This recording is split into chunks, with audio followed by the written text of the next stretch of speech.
नमस्कार मित्रों, भगवत चर्चा में एक बार फिर आप सबका स्वागत है। हम लोगों ने कल से भगवत चर्चा पे भगवत गीता के पंचम अध्याय पे शुरुआत किया था और इस पंचम अध्याय की शुरुआत भी महात्मा अर्जुन के प्रश्न से होती है, संशय से होती है, जिसमें वो प्रश्न करते हैं कि हे भगवान, आपने हमें दो प्रकार के रास्ते बताए हैं, एक ज्ञान योग का और एक कर्म योग का, जिसे सांख्य योग और कर्म योग भी कह सकते हैं। लिहाजा मैं कंफ्यूज हो गया हूँ, समझ नहीं पा रहा हूँ कि मैं कौन सा रास्ता अपनाऊं।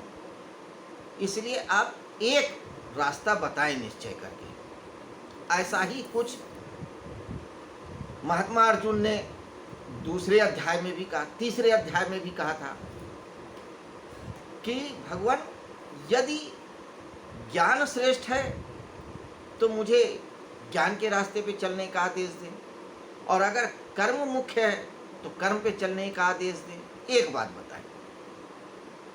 अब देखिए, भगवान श्री कृष्ण ने अर्जुन को सबसे पहले ही कह दिया था दूसरे अध्याय में कि अर्जुन तू उठ और युद्ध कर। तुम्हारे अंदर ये कायरता कहाँ से आ गई? कुतस्तत्वा कस्मलमिदं विस्मय समुपस्थितम्। ये कायरता, ये दुर्गुण तुम्हारे अंदर कैसे आ गया? तू उठ और युद्ध कर। और ये उन्होंने तब कहा था जब अर्जुन ने सिर्फ अपनी मना स्थिति को बताया था कि हे भगवान, मैं विचलित हो रहा हूँ, मेरे हाथ पैर कँप रहे हैं, पसीना आ रहा है, बुखार सा लग रहा है, सारे शकुन मुझे अच्छे नहीं लग रहे हैं, और मुझे नहीं ऐसा लगता है कि मैं अपने लोगों को मार करके कोई अच्छा काम करूँगा। मेरा परिवार, मेरा राज, मेरा सब सुख चैन सब खत्म हो जाएगा, और ये महा अनर्थ मैं नहीं कर सकता, मैं युद्ध नहीं करूँगा। ऐसा उन्होंने निर्णय लिया था। सिर्फ उस बात पे स्टैंप लगवाने के लिए उन्होंने कहा था कि भगवान आप ही बताओ कि क्या करूँ, युद्ध करूँ या ना करूँ। तो आप देखिए, बहुत बार होता है कि मनुष्य निर्णय ले लेता है और सिर्फ दूसरे से उस पर अटेस्टेशन या मुहर लगवा करके उसको सपोर्ट देना चाहता है कि मैंने जो निर्णय लिया वो सही किया। तो जो कहा जाता है कि अर्जुन विचलित हो गए थे, संशय में आ गए थे, हाँ हो सकता है उनके अंदर कुछ डाउट्स रहा हो, कुछ संशय रहा हो, कहीं कुछ रहा हो, लेकिन अपनी बात पे वो बिल्कुल तय थे कि मैंने जो निर्णय लिया है सही लिया है। और महात्मा अर्जुन के इस निर्णय को भगवान श्री कृष्ण अच्छी तरह समझ रहे थे कि ये निर्णय सही नहीं है, ये परिस्थितिजन है, ये आगंतुक है। अर्जुन का जो स्वभाव है ये आगंतुक है, मेहमान की तरह आया हुआ है। अर्जुन कायर नहीं है, अर्जुन ज्ञान की बातें करने वाले व्यक्ति नहीं है, लेकिन ये परिस्थितियों ने उनको ज्ञान की बातें करने वाला बता दिया है, एक कायर सा बना दिया है।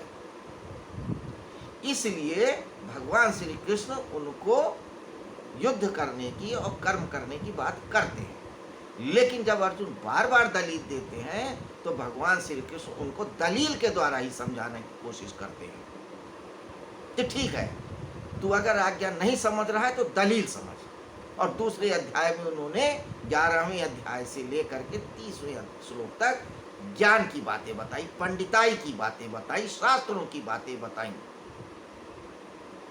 यथार्थ बातें बताई कि देख, जान ले कि जो तू कहता है कि ये मर जाएंगे, ये ऐसा होगा वैसा, कोई मरता उड़ता नहीं, शरीर मरता है, आत्मा नहीं मरती है। आत्मा तो अजर है, अमर है, हमेशा थी और हमेशा रहेगी। तो मरने की बात मत कर। और फिर अगर तू कहता नरक में जाने की बात, तो देख, अगर तू लड़के जीत जाएगा तो तेरे लिए यही स्वर्ग है, और अगर मर जाता है तो अपना कर्म करते हुए मरेगा, तेरे को स्वर्ग वैसे ही मिल जाएगा। तो तेरे तो दोनों हाथों में लड्डू है। तो तर्क से, पंडिताई की बातों से सब तरह समझाया, फिर भी नहीं समझते हैं। तो फिर वो कर्म की बात बताते हैं कि देख तेरा कर्म ये है और तुझको ये कर्म करना चाहिए, और कर्म क्यों करना चाहिए ये बताते हैं। और फिर उसको डिटेल करते हैं तीसरे अध्याय में कि तू इस वजह से कर्म कर, फिर भी नहीं समझते हैं। फिर चौथे अध्याय में और विस्तार करते हैं। तो उन्होंने चौथे अध्याय में कर्म की बात करते हुए भी 33वें श्लोक से 30वें श्लोक तक उन्होंने कर्म की बात बताई। अब फिर 34वें श्लोक में उन्होंने ज्ञान की बात बताई कि देख तू कर्मों के द्वारा तो मुक्त हो सकता है, लेकिन कर्मों से हमेशा के लिए मुक्त होना चाहता है तो ज्ञान कर्म कर। तो फिर वो ज्ञान को तरफ चले गए, तो कंफ्यूज होते रहे। कंफ्यूज भगवान श्री कृष्ण करना नहीं चाहते थे, वो हो ही गए। क्यों? क्योंकि उन्हें अपनी बात को जस्टिफाई करना था और वो जस्टिफिकेशन का कोई सूत्र मिल नहीं रहा था, इसलिए उन्होंने पूछा। तो अब हम देखेंगे कि इस दूसरे श्लोक में भगवान श्री कृष्ण क्या उत्तर देते हैं अर्जुन के प्रश्न का।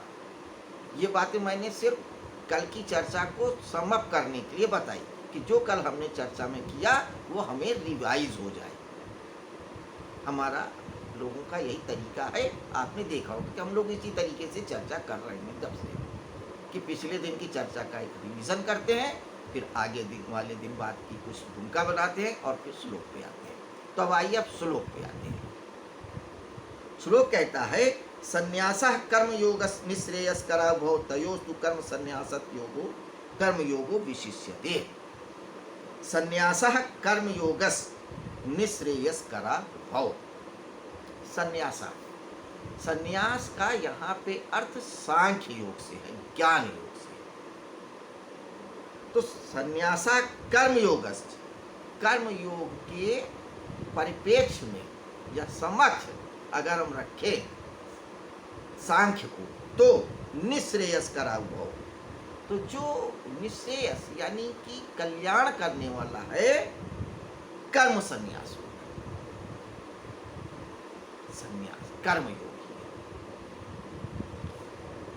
अगर तू यही पूछना चाहता है कि ज्ञान और कर्म में कौन श्रेष्ठ है, तो मेरे हिसाब से कर्म ही श्रेष्ठ है।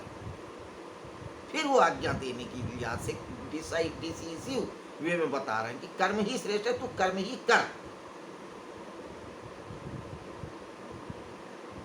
अब आप भी सोच रहे होंगे कि जब कर्म ही करना है तो सांख्य की बात ही क्यों उठाना, क्यों बार बार सांख्य की बात उठाई जा रही है।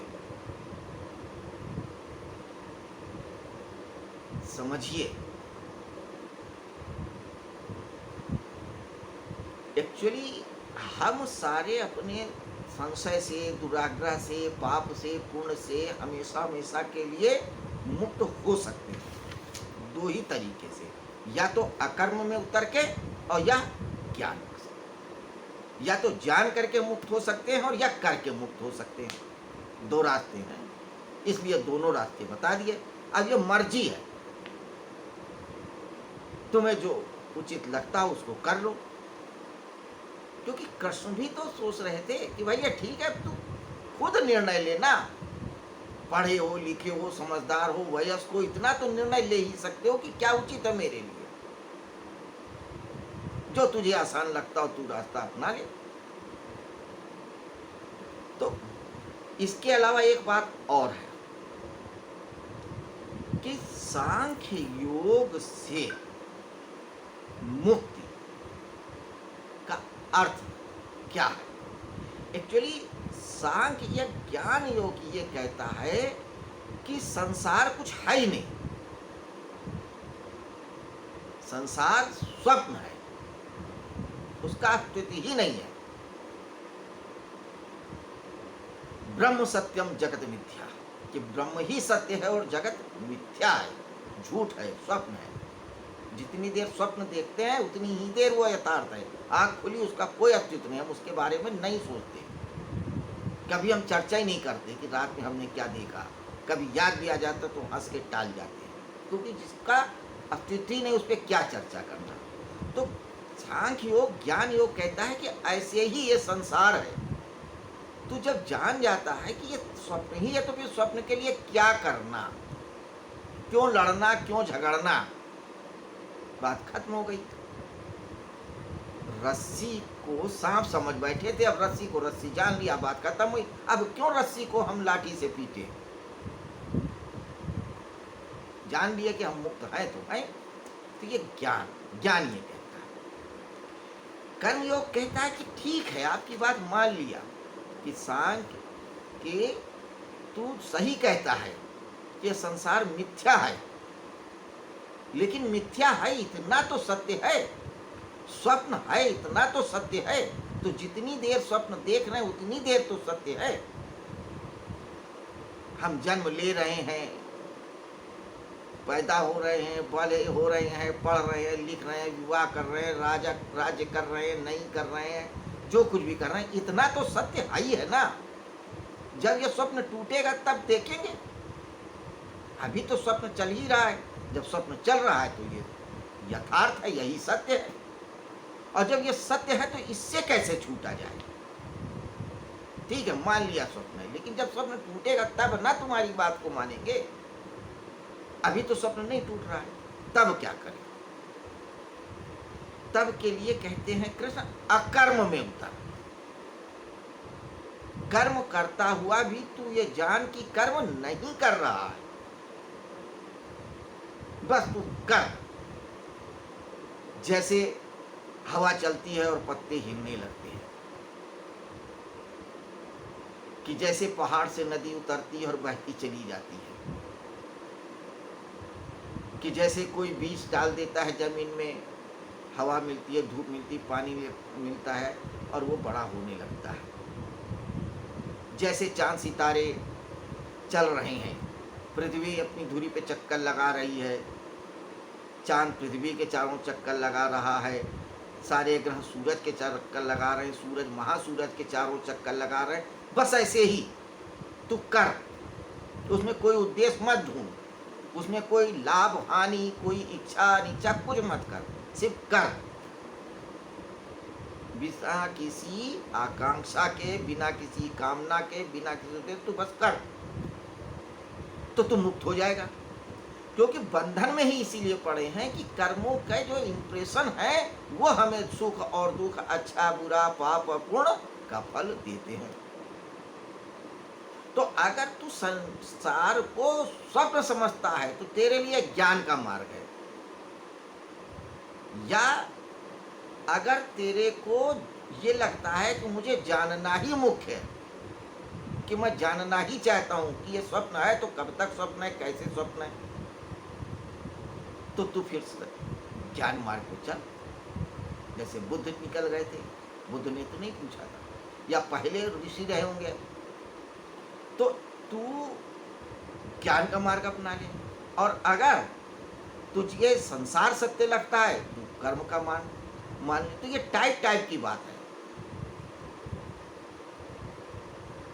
तो जो व्यक्ति, अगर हम महाभारत काल के समय बात करें तो उस समय बहुत सारे लोग थे, वो लोग ज्ञान मार्ग में चले, पा गए। तो ये टाइप की बात होती है कि किस टाइप के आप हो, आप अपना टाइप चुन लो और उस रास्ते पे चलो। इससे कोई फर्क नहीं पड़ता कि आप सांख्य योग अपना रहे हो या कर्म योग अपना रहे हो, क्योंकि तुम संसार को सत्य समझ रहे हो, इसलिए कर्म ही उचित है। दूसरी चीज कि कर्म करने की आदत मनुष्य की जन्मों जन्मों की है, तुम्हारे से नहीं, जन्मों जन्मों से कर्म करते चले आ रहे हो। जब से तुम परमात्मा से अलग हुए तब से तुम जो है कर्म करते आ रहे हो। तो कर्म करना तुम्हारी श्वास श्वास में, तुम्हारे अंग अंग में, तुम्हारे एक एक अणु परमाणु में व्याप्त है। तुम कर्म किए बिना रह ही नहीं सकते, एक क्षण नहीं रह सकते। अभी कह दिया जाए कोई काम मत करो तो बेचैन हो जाओगे, 2-3 मिनट तो अच्छा लगेगा, लेकिन 2-3 मिनट भी अगर कह दिया कुछ मत करो तो भी आप करोगे, आप कुछ नहीं होगा तो इधर उधर चक्कर मकर ताकोगे, कुछ नहीं होगा कुछ सोचोगे, कुछ नहीं होगा तो कुछ बोलोगे। अब कह आपको आदेश देने वाला कह दे आपको कुछ नहीं करना है, न देखना है, न बोलना है, न सोचना है, न कर सुनना है, तो आप कहोगे, घबरा जाओगे कि ये कैसे हो सकता है कि मैं सोचूं भी ना, मैं देखूं भी ना, मैं बोलूं भी ना, मैं सुनूं भी ना, कुछ तो करूंगा ना। तो करने की आपकी आदत है और करना मजबूरी भी है और करना जरूरी भी है, और करोगे इसलिए क्योंकि आपका आधा हिस्सा प्रकृति का बना है और प्रकृति तो कर्म करती ही रहेगी। तो इसलिए तुझको कर्म करना ही चाहिए। यदि तुम्हारे अस्तित्व में प्रकृति महत्वपूर्ण है तो तू कर्म कर, और पराशक्ति यानी परा चेतना प्रभावी है तो ज्ञान के मार्ग पा, तू दोनों से जाएगा। लेकिन अभी तू कर्म की बात कर, क्योंकि तेरे लिए संसार ही सत्य है। ये सत्य है कि तुम क्षत्रिय हो, कर्म करना तुम्हारा कर्तव्य है, तुम क्षत्रिय हो और तुम्हारे सामने सेना खड़ी है, सजी है, तुम्हें अपने धर्म पालन के लिए युद्ध करना ही है। इसलिए तू कर्म को श्रेष्ठ मान, ऐसा कह रहे हैं। अब इस बात को और क्या कैसे समझाते हैं, कितना एलोबरेट करते हैं, ये हम कल की चर्चा में देखेंगे। आज के लिए बस इतना ही। नमस्कार।